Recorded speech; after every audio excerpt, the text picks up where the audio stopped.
Dengan bangga kami mempersembahkan kepada kalian ulasan lanjutan series berjudul The Blacklist season ketiga. Disclaimer, bagi kalian yang baru mengikuti series The Blacklist, saya sarankan untuk menonton dari episode 1 terlebih dahulu dan playlist ada di card pojok kanan atas. So, without any further ado, let's get into it. Scene dibuka oleh para wartawan yang masih menunggu klarifikasi dari Senator Diaz yang telah menghentikan kampanyenya sementara waktu untuk mengadakan sidang khusus dalam penyelidikan kepada miliarder Alexander Kirks yang telah membiayai tindakan terorisme. Kirks mengumpulkan kekayaannya dari tahun 90-an melalui pertambangan dan operasi minyak di Rusia.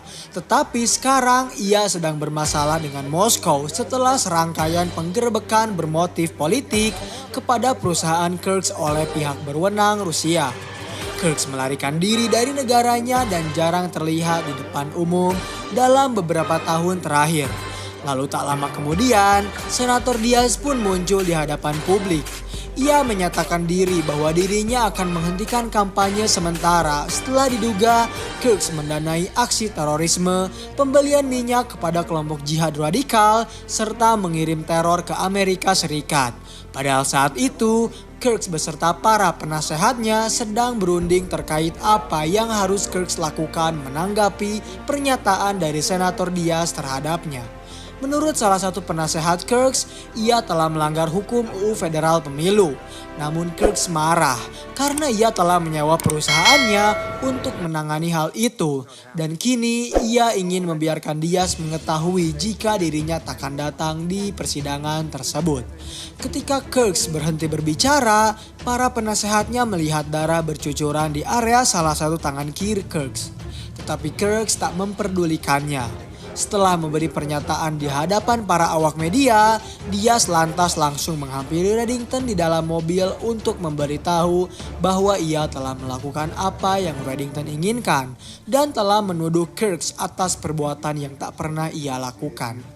Reddington memberi sedikit wejangan jika Senator Diaz adalah seorang calon presiden yang baik dan dirinya hanya ingin membalaskan dendam kematian seorang agen FBI yang mungkin saja pasti Senator Diaz ketahui tentang kasusnya yang membunuh seorang jaksa agung.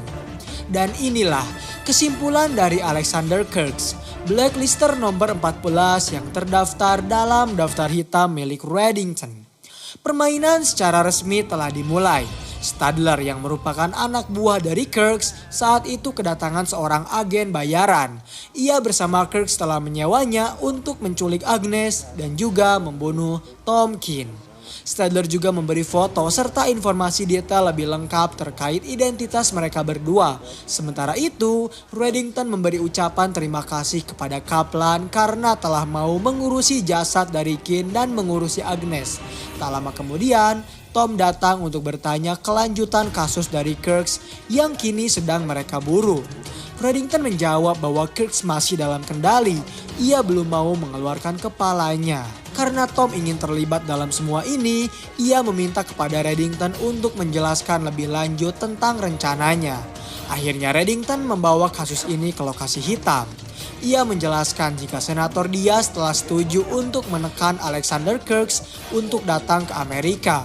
Namun rencananya diperkirakan sedikit gagal karena ternyata Kirks telah menelepon Diaz untuk menyatakan dirinya jika ia takkan mau tampil di hadapan publik untuk mengaku kepada komite terkait pendanaan terorisme yang ia lakukan. Memang, faktanya Kirks tak pernah melakukan hal itu, tetapi karena Reddington memiliki dendam kepadanya, ia mempunyai rencana lain. Para agen FBI tahu rencana yang ingin Reddington jalankan. Mereka masih mengingat tentang kasus pencurian minyak milik perusahaan Krogens di Amsterdam dan Reddington pasti akan menjebak Kirks dalam hal ini. Reddington memberikan alasannya mengapa ia harus melakukan hal tersebut, dikarenakan ia tak mau membuat tangan para agen FBI yang bersih melakukan hal kotor ini. Ia mengakui jika dirinya adalah seorang kriminal dan kini tugas FBI hanyalah menangkap para karyawan dari Kirks. Akhirnya rencana untuk menjebak Kirk dimulai. Reddington, ia menghampiri sebuah kontainer yang menyediakan jasa layanan rohani kepada orang-orang yang tak bisa pergi ke gereja. Tetapi karena saat itu Reddington menghampirinya, pria yang berpura-pura menjadi seorang pendeta menyelesaikan sesinya terlebih dahulu. Lalu ia melayani Reddington yang ingin mengetahui tentang sebuah perusahaan gas bernama Nexaco. Di satu sisi, dokter pribadi Agnes bernama Swanson yang sering melakukan konsultasi bersama Tom meneleponnya untuk memeriksa kesehatan dari Agnes sendiri. Tom mengaku Agnes baik-baik saja dan tak memiliki permasalahan dalam kesehatannya. Ternyata telepon itu bukanlah karena kekhawatirannya kepada Agnes, melainkan Swanson dijebak oleh agen yang sedang mencari keberadaan Tom dan juga Agnes. Setelah ia memberikan informasi itu kepada pembunuh bayaran Kirk, dokter tersebut langsung dibunuh olehnya dan tiba-tiba ia mendapat telepon jika para anak buahnya telah menemukan lokasi keberadaan dari Tom dan juga Agnes. Kembali ke lokasi hitam. Saat itu para agen FBI sedang mencoba membahas tentang perusahaan Alexander Kirk yang tersebar di seluruh dunia termasuk energi terkemuka. Gas Nexaco, perusahaan milik Kirk yang memasok bensin ke stasiun di seluruh negeri. Reddington akan mencegat salah satu truk tersebut dan menggantinya dengan truk yang dipenuhi minyak selundupan. Menurut sumber yang Reddington miliki, truk Nexaco membuat pasokan regular ke kilang minyak milik Kirk di Baton Rouge. Salah satu drivernya biasanya berhenti untuk makan siang di suatu tempat arah rute 17 dan Reddington memiliki waktu kurang lebih 10 menit untuk menukarkan truk tersebut. Hal yang Reddington lakukan adalah ia memperlambat supir truk tersebut untuk memesan makanan dengan cara mendahuluinya terlebih dahulu. Karena ia harus mengantri, otomatis Tom dan salah satu pegawai Reddington bisa memaksimalkan usaha mereka untuk mengganti truk Nexaco dengan sebuah truk yang telah diisi oleh minyak mentah. Tom dan pegawai Reddington saling membahu satu sama lain untuk mengganti dan menyesuaikan truk palsu yang telah mereka persiapkan untuk menggantikan truk asli milik Nexaco. Setelah Reddington menyelesaikan pesanannya, kini giliran sopir truk itulah yang memesan makanannya. Dan tak lama kemudian ketika ia hendak kembali ke truknya, Tom telah berhasil menaruh truk tersebut terlebih dahulu dan dapat dipastikan misi mereka berhasil. Ketika sopir truk kembali berkendara, pihak FBI beserta kepolisian langsung memintanya untuk menepi. Awalnya sopir truk itu mengaku jika ia hanya mengantarkan bensin. Tetapi karena truk tersebut telah ditukarkan terlebih dahulu dan faktanya truk tersebut membawa minyak mentah hasil sitaan, alhasil sopir truk tersebut ditahan oleh pihak FBI. Informasi tersebut langsung terdengar oleh para penasehat Kirk. Mereka melaporkan bahwa minyak yang ditemukan mencapai level kimia CH4. Konsisten dengan minyak mentah yang berasal dari Surya Utara.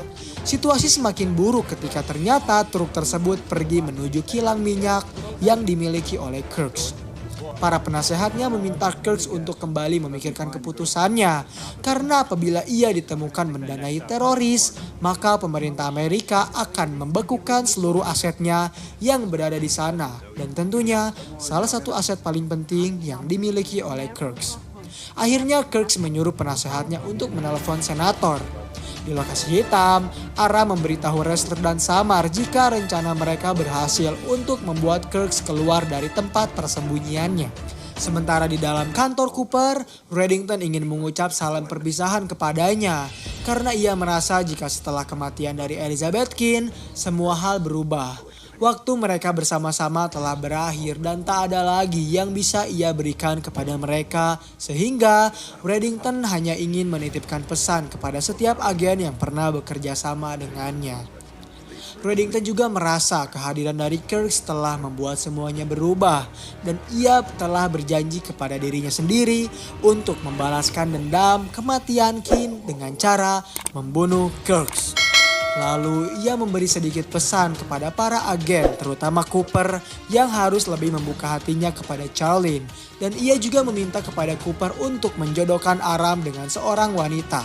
Setelah itu Reddington berpamitan dan pergi dari lokasi hitam. Lalu scene bergerak kepada Tom dan Kaplan yang sedang berbelanja untuk kebutuhan Agnes. Saat itu mereka berdua juga ditemani oleh salah satu orang suruhan Reddington yang ingin melindungi Agnes. Tetapi terlihat Tom yang tak nyaman dengan keberadaannya. Ketika Agnes mengotori baju milik Tom meminta izin kepadanya untuk memberikan waktu sejenak agar membersihkan kotoran itu terlebih dahulu. Dan tanpa mereka berdua sadari, ternyata Tom telah menukarkan Agnes dengan bayi yang lain. Dan ketika Tom tak kunjung kembali, seorang ibu yang kehilangan bayinya tiba-tiba berteriak histeris dan meminta bantuan kepada pihak keamanan untuk mencari keberadaan bayinya. Saat itu wanita tersebut melihat bayinya sudah digendong oleh Kaplan. Dan Kaplan pun merasa bayi yang ia gendong bukanlah Agnes, sehingga ia mau memberikan bayi itu kepada ibunya sendiri.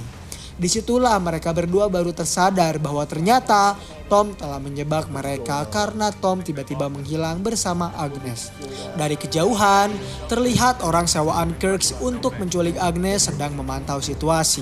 Sementara itu Reddington membawa Buzz dan Dembe untuk memantau situasi terkait kedatangan Kirk ke Amerika. Menurut pandangannya, mereka pasti akan membawa setidaknya 3 mobil yang berarti diisi oleh 8 hingga 10 orang. Maka dari itu, ia menyuruh Buzz untuk menyuruh penembak jitu berada di tempat yang cukup strategis untuk memantau kepala Kirk yang akan mereka tembak. Di satu sisi, Tom ternyata telah memiliki rencananya sendiri untuk kabur dari Amerika. Salah satu orang sewaan Kirk berhasil mendapatkan informasi tersebut dan langsung menginformasikannya kepada Stadler yang menyuruh ia untuk melacak kemana Tom akan pergi. Kembali kepada Reddington yang telah mendapat ruang strategis untuk menembak Kirk. Ia juga telah meminta kepada penembak jitu untuk segera menyiapkan senapannya karena Kirk akan keluar sebentar lagi. Namun ternyata apa yang mereka lakukan terketahui oleh wrestler yang memintanya untuk tak melakukan semua ini. Wrestler paham dengan rasa balas dendam yang ingin ia lakukan kepada Kirk atas kematian Elizabeth Kane. Tetapi ia tak harus dengan cara membunuhnya. Mereka bisa memproses Kirk, menangkapnya dan membawanya ke pengadilan. Tetapi Reddington tak peduli. Ia tetap akan melakukannya sesuai rencana yang telah ditetapkan dan meminta kepada penembak jitu itu untuk tetap membidik ke arah mobil Kirk yang akan terparkir di sana. Ketika semua orang berfokus pada kedatangan Kirk, orang yang kini dijadikan targetnya justru mengubah pikirannya untuk hadir di acara konferensi pers agar memberikan pernyataan terhadap pemfitnahan kepada dirinya. Karena ia baru saja mendapat informasi dari Stadler bahwa Tom baru saja tiba di Baracoa, Kuba, dan ia mencoba untuk mencari bantuan koneksinya yang berada di sana. Di lokasi hitam, Cooper didatangi oleh Samar yang bertanya kemana semua orang pergi karena ia tak melihat wrestler berada di ruang kantornya. Sembari meneguk minuman di gelas yang ia pegang, Cooper memberitahu jika dirinya telah bertahun-tahun menahan dan membuat orang-orang untuk tak melakukan apa yang mereka mau. Dan menurutnya, mungkin ini saatnya untuk membiarkan orang-orang melakukan apa yang mereka mau, termasuk Reddington yang ingin membalaskan dendam atas kematian Elizabeth dan berpamitan pergi kepada mereka semua. Samar paham dengan apa yang Cooper katakan.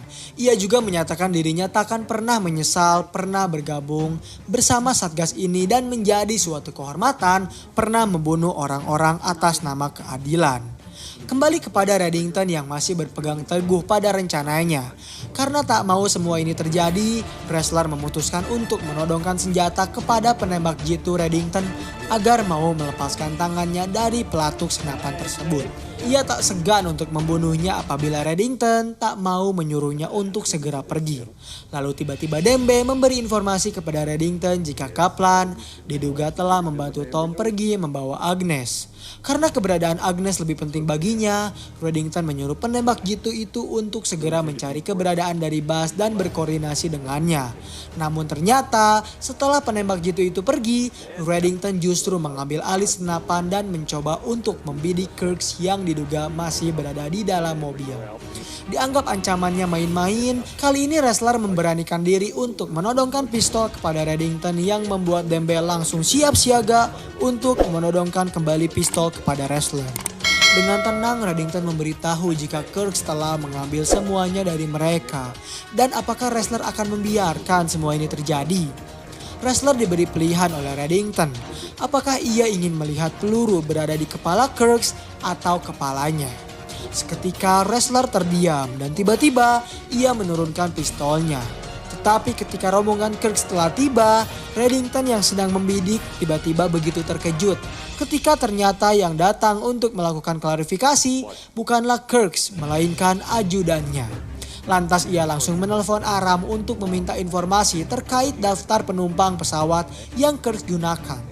Menurut data, Kirks memang tiba di Amerika. Ia bahkan melewati bea cukai pemerintahan mereka.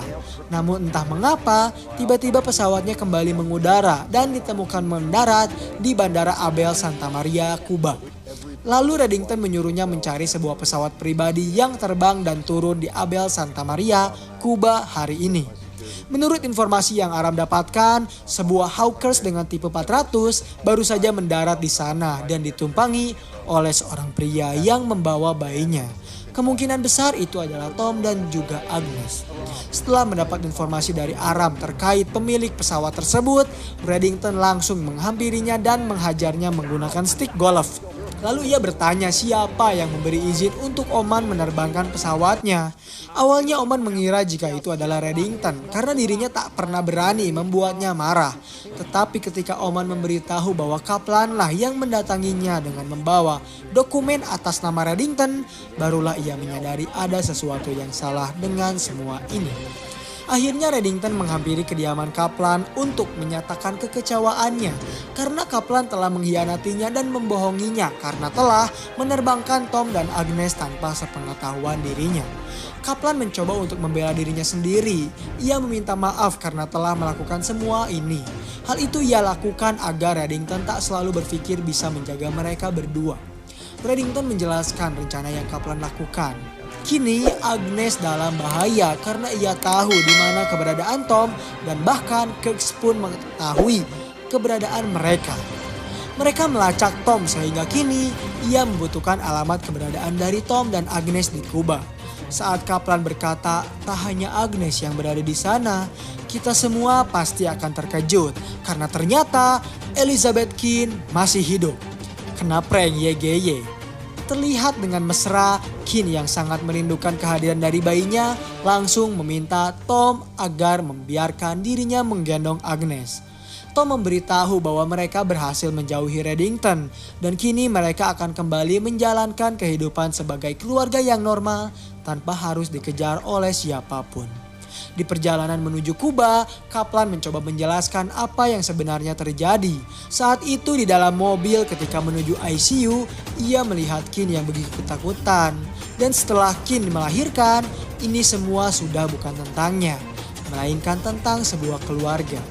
Reddington berkata ia melihat Keane tewas di dalam mobil di depan matanya. Kaplan memberitahunya karena Nick memang ingin Reddington melihatnya seperti itu. Setelah Keane melahirkan, Kaplan mendatangi Nick untuk membuat kematian palsu kepada Keane. Meskipun saat itu Nick ketakutan karena apabila Reddington mengetahui semua rencana ini, maka ia akan dibunuh. Namun Kaplan menjamin semua itu sehingga Nick langsung menghubungkan jantung Keane ke simulator.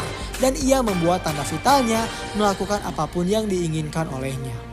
Semua rencana ini memang ditujukan kepada Reddington agar melihat Keane yang telah tewas. Karena satu dosis besar beta blocker melemahkan detak jantung dan denyut nadi ke tingkat yang nyaris tak terdeteksi di bawah situasi tersebut.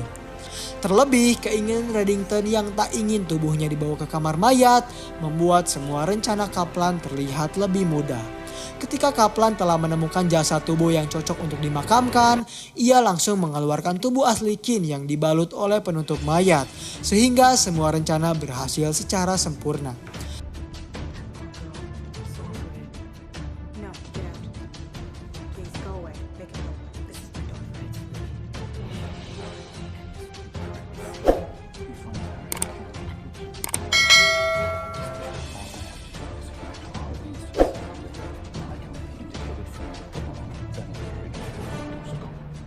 Her cardiac output and pulse are low, just barely detectable.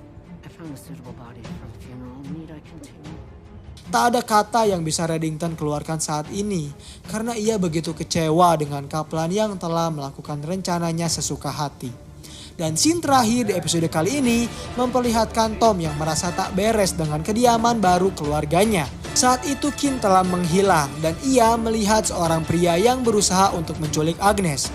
Meskipun Tom berhasil menghajarnya, nyatanya datang kembali seorang pria yang langsung membuatnya tak sadarkan diri.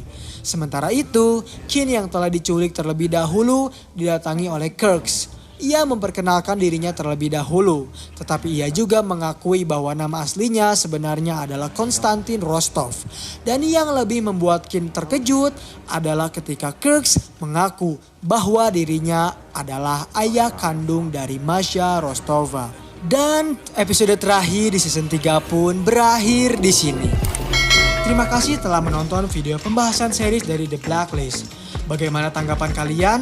Komen di bawah untuk rekomendasi film atau series selanjutnya. Klik tombol subscribe untuk mengikuti perkembangan channel ini dan klik tombol like jika kalian menyukai pembahasan kami. Dan sampai berjumpa kembali di episode selanjutnya.